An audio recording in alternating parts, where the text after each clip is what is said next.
एक 20 साल के लड़के ने अपनी कंपनी को $30 मिलियन में बेचा। ऐसे स्टोरीज हम अभी अक्सर इंटरनेट पे देखते हैं और फिर सोचते हैं, वाह यार, इस लड़के की उम्र सिर्फ 20 साल है और इसने $30 मिलियन अर्न कर लिए। अब तो इसे सारी जिंदगी काम करना नहीं पड़ेगा। पर हम ये नहीं सोचते, ना ही हमें ये दिखाया जाता है कि उस इंसान को कितने घंटे काम करना पड़ा था अपने कंपनी के पीछे, कितने मुश्किल समयों से गुजरना पड़ा, कैसे उसने अपनी कंपनी क्रेडिट कार्ड लोन्स पर खोली जिसका इंटरेस्ट बहुत हाई था। ये हमें कभी नहीं दिखाया जाता। 1996 में जे बिकॉफ ने एक कंपनी खोली जिसका नाम था ग्लेसियो विटामिन वाटर, और ठीक 11 साल बाद कोका कोला ने इस कंपनी को खरीद लिया $4.1 बिलियन के बदले। इस घटना ने पूरे दुनिया में एक बहुत बड़ी न्यूज़ क्रिएट की, पर उस पूरे न्यूज़ में कहीं भी उस फाउंडर के 11 साल के स्ट्रगल्स के बारे में कुछ लिखा नहीं था। ऑथर एमजे डिमार्को ने अपनी बुक द मिलीनियर फास्टलैंड में कहा है, प्रोसेस मिलीनियर्स बनाते हैं और हम जो इवेंट्स देखते और सुनते हैं वो उस प्रोसेस का ही रिजल्ट है। जब आप अपना पहला 1 करोड़ कमाओगे तो वो एक प्रोसेस फॉलो करने की वजह से ही आप कमा पाओगे। प्रोसेस एक रोड ट्रिप है वेल्थ तक पहुंचने का। मान लो आप अभी इस रोड के एकदम शुरू में खड़े हो और आपको वेल्थ तक पहुंचना है, जो आपका गोल है, तो वहां तक पहुंचने के लिए आपको एक प्रोसेस फॉलो करना पड़ेगा। और उस प्रोसेस को ही ऑथर ने अपने इस बुक में शेयर किया है। उन्होंने कहा, वेल्थ एक रोड ट्रिप है जिसे पूरा करने के लिए आपको 4 चीजें चाहिए। पहला, आपका रोड मैप जो है आपका माइंडसेट। दूसरा, आपकी गाड़ी जो हो आप खुद। तीसरा, आपका रास्ता मतलब वो कैरियर जो आपने चूज किया वेल्थ तक पहुंचने के लिए। चौथा और सबसे इंपॉर्टेंट, आपकी स्पीड, क्योंकि आप एक फरारी में बैठकर रह सकते हो और आपके सामने का रास्ता पूरा खाली भी रह सकता है, पर अगर आपने एक्सीलरेटर ही नहीं दबाया तो क्या आप कहीं पहुंच पाओगे? नहीं, आपकी गाड़ी वहीं पर ही खड़ी रहेगी। तो चलो हम एक्सीलरेटर दबाते हैं और वेल्थ तक पहुंचने के पूरे प्रोसेस को जान लेते हैं। पहला step, road maps to wealth. आपका रोड मैप है आपका माइंडसेट, जो डिसाइड करता है आपके हर एक एक्शन को। ये आपका फाइनेंशियल बिलीफ क्रिएट करता है, मतलब जो आप मानते हो पैसे या वेल्थ को। 3 तरीके के रोड मैप्स होते हैं।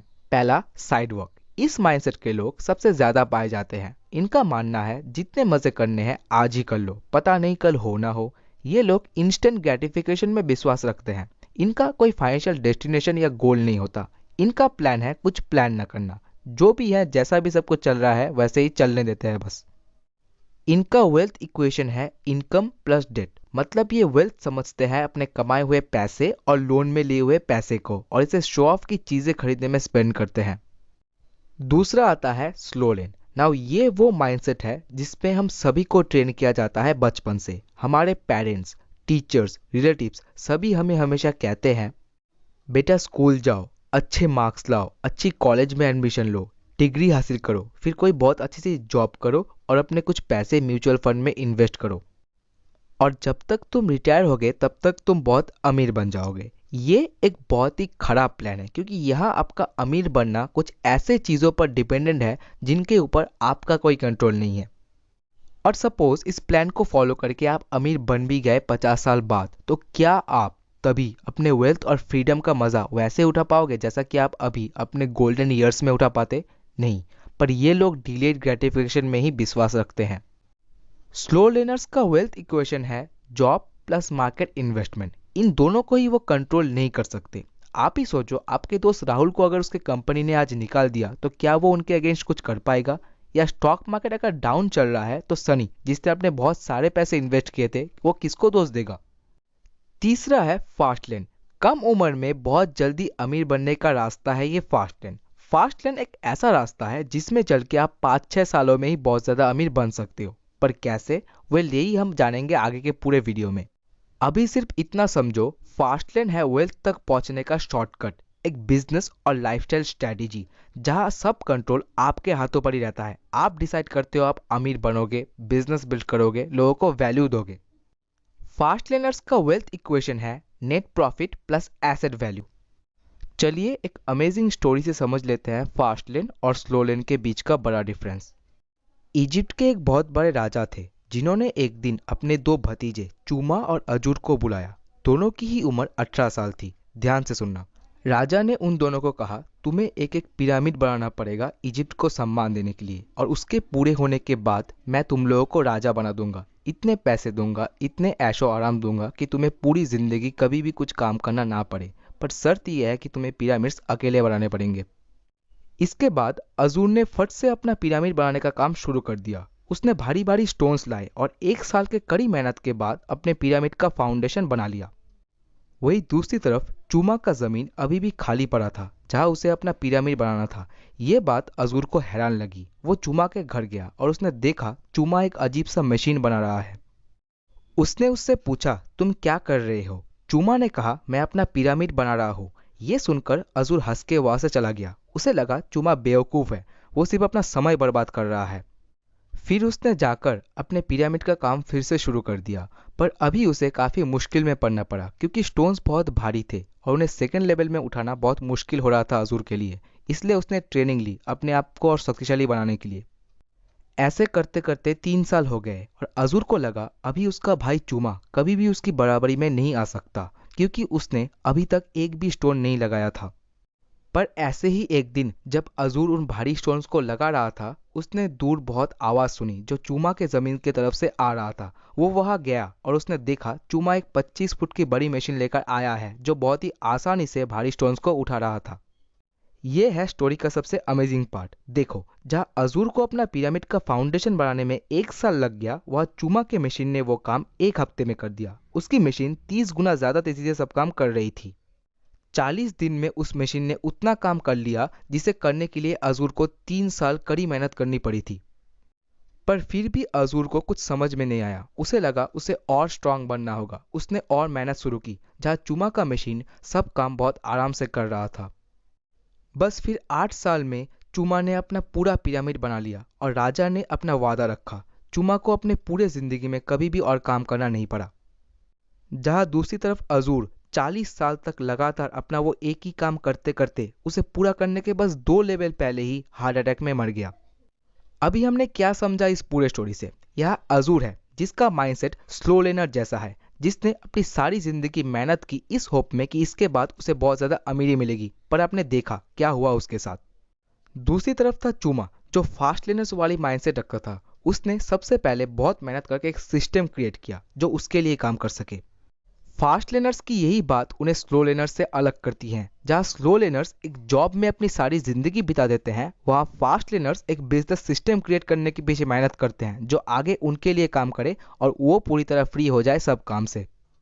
दूसरा स्टेप, आपकी गाड़ी जो आपको वेल्थ तक ले जाएगी। और सबसे मजेदार बात है कि वेल्थ के रोड ट्रिप में आपकी गाड़ी आप खुद हो।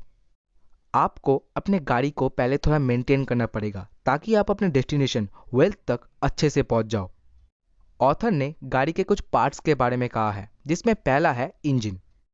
पे योरसेल्फ फर्स्ट। इसके बारे में तो आपने बहुत बार सुना है, पर एक जॉब में ये कभी भी पॉसिबल नहीं है क्योंकि जॉब की सैलरी से टैक्स गवर्नमेंट पहले ही काट लेती है। इसलिए आपको पहले अपना खुद का इंजन लेना पड़ेगा, मतलब कि अपना कॉरपोरेशन बनाना पड़ेगा। और जैसा कि शायद आप जानते हो, एक कॉरपोरेशन में आप अपने सारे पर्सनल एक्सपेंस पहले चुका के फिर बचे हुए पैसों से टैक्स दे सकते हो। दूसरा है स्टीयरिंग व्हील। एक गाड़ी की स्टीयरिंग व्हील आप जिस तरफ घुमाओगे वो गाड़ी उस तरफ ही जाएगी। वैसे ही आप लाइफ में जो भी बनने का चूज करोगे आप वही बनोगे। अगर आप स्लो लेनर जैसी माइंडसेट चूज करोगे तो आप मीडियोकर बनोगे। अगर फास्ट लेनर जैसी चूज करोगे तो आप वेल्दी बनोगे।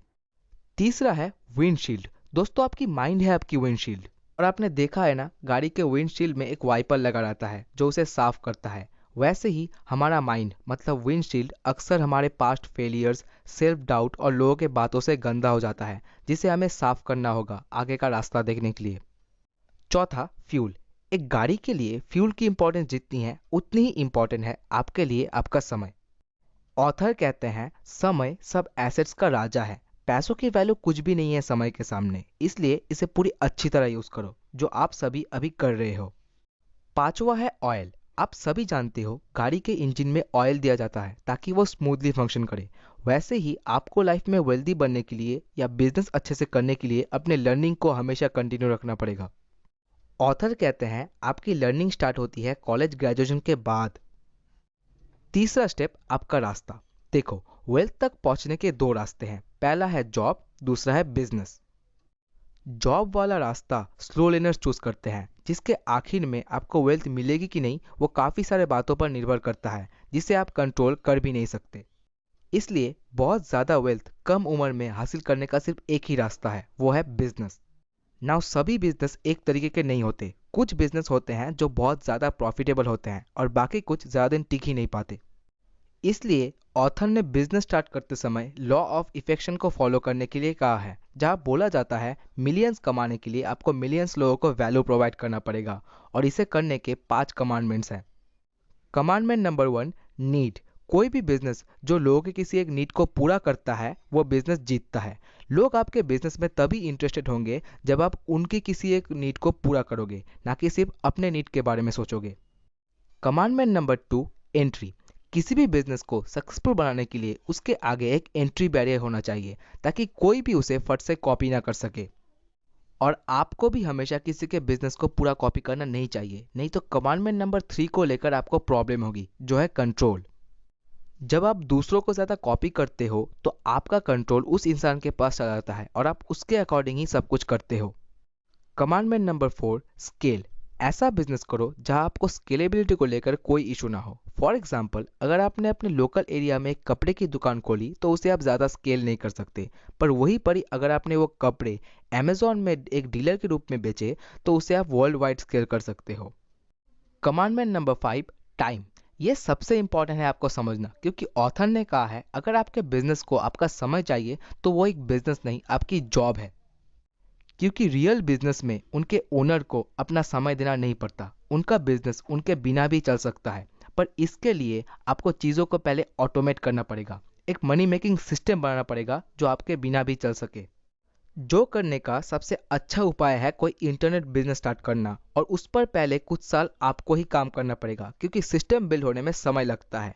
ऑथर ने अपने वेबसाइट पर 4 साल लगातार 12 से 16 घंटे काम किए थे, तब जाकर वो उसे एक ऑटोमेट सिस्टम बना पाए जो उनके बिना भी चलता था। चौथा स्टेप, आपकी स्पीड। आपकी माइंडसेट जितनी भी अच्छी हो, आपकी गाड़ी जितनी भी मेंटेन हो, आपको रास्ता जितना भी पता हो, जब तक ना आप एक्सीलरेटर दबाओगे आप वहीं पर ही खड़े रहोगे। इसका मतलब साफ है, आपको अभी सब कुछ पता है, आपको सिर्फ आगे बढ़ना होगा। बहुत सारे लोगों के पास अच्छे आइडियाज रहते हैं, पर जो लोग उन आइडियाज को सच में एग्जीक्यूट करते हैं वही जीतते हैं। और ऑथर कहते हैं आइडिया सिर्फ एक इवेंट है, उसकी एग्जीक्यूशन ही असल में प्रोसेस है, और प्रोसेस में ही हमें हमेशा फोकस करना चाहिए। आप देखना, कभी भी कोई इन्वेस्टर किसी स्टार्टअप आइडिया में पैसे नहीं लगाता जो पूरी तरह से पेपर में बना हो। वो उसके पहले कुछ टेंजिबल रिजल्ट देखते हैं, उसका कोई रियल मॉडल देखता है। और आप खुद ही ये समझो, हम सभी सोचते तो बहुत कुछ है, पर जब उसे असल में करने की बारी आती है तब हमें समझ में आता है उसकी रियल पोटेंशियल। इसलिए अगर आपके माइंड में कोई आइडिया है तो जितनी जल्दी हो सके उसे एग्जीक्यूट करो। तो ये थे द मिलीनियर फास्टलैंड बुक में बताए हुए 4 स्टेप्स जो आपको हेल्प करेंगे वेल्थ तक पहुंचने के लिए। चलिए फट से इन्हें एक बार रिवाइज कर लेते हैं। पहला स्टेप है आपका रोड मैप, मतलब माइंडसेट। 3 तरीके के माइंडसेट वाले लोग होते हैं, side workers, slow learners and fast learners. कम उम्र में अमीर बनने के लिए आपको फास्ट लर्नर होना पड़ेगा। दूसरा स्टेप, आपकी गाड़ी, मतलब आप खुद। एक गाड़ी में जैसे अलग अलग पार्ट्स रहते हैं, वैसे ही आपके लाइफ में भी काफ़ी सारी चीज़ों को आपको सही तरीके से मेंटेन करना पड़ेगा वेल्थ तक पहुंचने के लिए। तीसरा स्टेप, आपका रास्ता। अगर आप सही रास्ता चूज करोगे तो आप वेल्थ तक जल्दी पहुंचोगे, जो है बिजनेस करना। अभी इसे करते समय भी आपको लॉ ऑफ इफेक्शन का ध्यान रखना होगा। चौथा स्टेप, आपकी स्पीड। कुछ करने का आइडिया सबके पास होता है, जितनी जल्दी आप उस पर काम करते हो उतनी जल्दी आपको सब समझ में आता है। दोस्तों, वीडियो हेल्पफुल थी कि नहीं कमेंट में ज़रूर बताएं। अच्छी लगी तो लाइक, शेयर और सब्सक्राइब करें। हम मिलेंगे फिर से बहुत जल्द, तब तक सीखते रहें, सिखाते रहें। जय हिंद।